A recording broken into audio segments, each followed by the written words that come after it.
P2 win the Constructors Championship. This, to me, feels up for grabs. Hamilton and Charles DNF'd in Zandvoort. Hamilton lost it at turn 3. Leclerc retiring after getting hit by Kimi Antonelli at turn 3 as well. 12 points now is all that separates Ferrari and Mercedes. Ferrari with 260 and Mercedes at 248 respectively. 9 races to go. Is there a chance that this flips? Kevin, what do you think? Yes. Ferrari has looked... If a vehicle could look depressed, it would be a Ferrari car, to be honest with you. They have just not looked good. Like, I can't think of a moment where it was like, yeah, Ferrari shined. Like, Charles has had a moment. Lewis had a moment, that sprint win. Other than that, it has been a year of disappointment after disappointment for Ferrari. I think they want to take this season and put it in the garbage and move on. This is like if the LA Dodgers didn't make the playoffs. They're done. Like, they know that they're not going to be doing anything great. Like, P2, P3 is not what Ferrari set out for this year. Let's just be honest. They're never not looking for championships. That's the standard of Ferrari. 100%. Exactly. And you just added Lewis Hamilton alongside Charles. Like, yeah, P3 is not what Ferrari had on their mind. So P2 is almost unacceptable as well. So to slip to P3, Ferrari's done, dude. They're cooked. They're ready for this season to be over. I can't convince myself of that more than anything else. We got Charles over here doing photo shoots after like DNFs. Like, Lewis is getting hit with grid place penalties. Like, it's just the bad keeps on coming for Ferrari, man. It's getting worse and worse. On the other side, now that I'm done hammering on Ferrari, Mercedes has looked good. They've been solid. They've definitely had their mishaps here and there, but they've been consistent. Ferrari's been consistently bad. Mercedes has been consistently solid and sometimes even really good. So I think, you want Kimi to kind of get back into shape. He's learning how to navigate through the season for sure as a rookie, and he's finding his rhythm as the year goes on. I would not be shocked in the slightest if we look at this at the end of the year, Mercedes is in P2. I think you do have to look at things from both perspectives, right? My question I asked myself when I thought of this segment was, what's got to go right for both of these teams? For Ferrari, Hamilton's got to find consistency because he had a DNF in the Netherlands. That was all self-imposed, right? P12 in Hungary outside of the points, unacceptable, right? P7 in Belgium. So the last 3 weekends have been rough.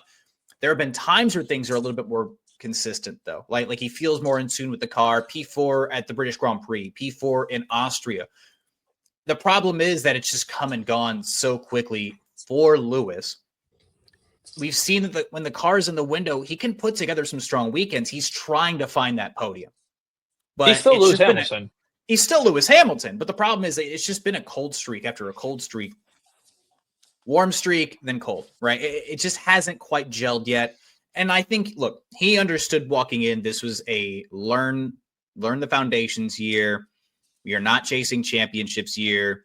I was excited at the beginning of the season because we all were excited because we got to see what Ferrari were doing at the end of last year. They were, something right going their way away from being constructors champions last year, right? They completely changed the car.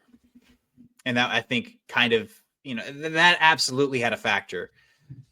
But a bit of a cold streak still. Nonetheless, he's just got to get used to it. He's got to get into the swing of things when it comes to the Ferrari lifestyle.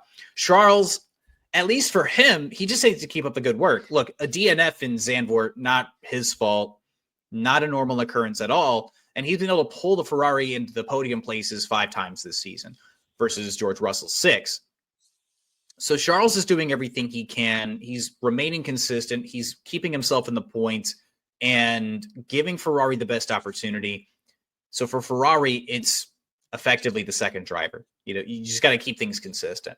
For Mercedes, what has to go right for them? Look, George, Like I just mentioned, 6 podiums this year. He's been driving at another level. He has a win to his name this season in Canada. He alone is contributing a lot to the Mercedes P2 ambition. Honestly, it is Kimi Antonelli. That is the biggest decisive factor within this conversation.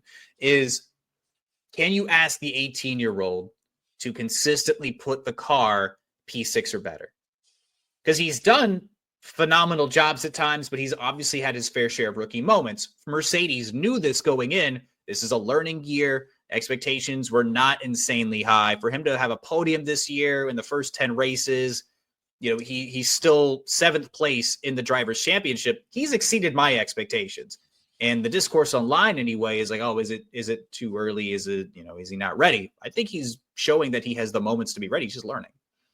However, it does come down to Kimi for Mercedes to try to battle back into P2. I think that when it comes to the dynamics of the drivers, Lewis and Charles together collectively are going to keep it on track enough to get good points. The ceiling is a lot higher for Mercedes, potential race winning ceiling for Mercedes. It just comes down to Kimi grabbing all those extra points. It's a bit of a task. He's still continuing to learn, and adjust to F1 life. He's still learning some of these circuits for the first time. Didn't drive every single one of these in F2 and didn't drive every single one of these in F4 in any of those other feeder series. Consistency for Lewis, similar consistency from Kimi.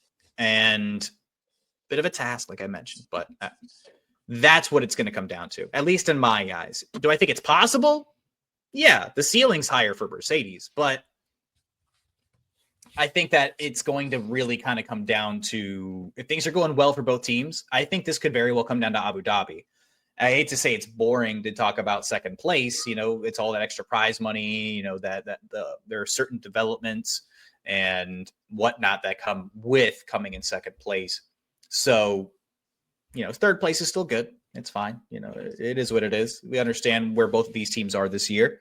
We understand where McLaren are this year. We understand where Red Bull are this year. Maybe if Red Bull had a more competent second driver, they might be fighting for this P2 in the constructors as well. We have no idea. But with all that being said, yeah, it's possible. It's going to be, at least for me, a storyline to monitor for the rest of this season. I'm really excited to see where this goes. You heard it here, TLPs. Lewis Hamilton versus Kimi Antonelli. Basically. I rambled for about wild to say. Well, like the guy, who was effectively taking that seat in Mercedes versus the guy who left, there's a lot of adoration, back and forth there. There's a lot of respect. I don't even think of it like that. I think of it as like the young buck versus the old vet. Like, yes, saying Lewis Hamilton's an old vet doesn't cover all of what Lewis Hamilton is, but that is the truth. It's old versus young. Who's going to carry their team? We know what you're going to get from George. You know what you're going to get from Charles, more or less. It's really just, hey, between Lewis and Kimi, who's going to show up and be more consistent for their team this year? Mm-hmm. Mm-hmm. I appreciate you boiling down my entire argument into, a quick 60 seconds. But look, you're not going to post the shorts. I am. I know. But at the end of it all, you're absolutely correct. I personally hope it goes Kimi's way. I'm not saying that he's going to beat Lewis by the end of the season and get P6. Lewis is 109 points to Kimi 64. I don't think the expectation is necessarily that. George is just beating both the Ferrari drivers by 30 and then over 70 points respectively. George is going to do his half. It's a matter of, can Kimi make up as much as he possibly can? The car is good. We know that. It's good enough to at least be P2 in this constructors. Ferrari have done almost everything they can to prevent themselves from being in this position. They've kind of fallen into it just because there's a rookie on the other side of this fight. So I'm curious to see where it goes. I'm optimistic. At the end of the day, it's a week in, week out situation when it comes to Kimi, but the potential is obviously there. We've seen how good he can be when the car is dialed in. And he had a really good weekend in Zandvoort up until the moment he had with Charles, with all due respect. Because he started, P11? He was working his way. I think he was P6 at the time when he was trying to pass Charles for P5. They let him go hunting after the Ferrari. And, he followed after what his hero said. If you no longer go for a gap, right, you're no longer a racing driver. He's a big Senna fan. So I don't hate Kimi for trying to make the move. Obviously, he was very ambitious, but he's 18 years old. What are you gonna do?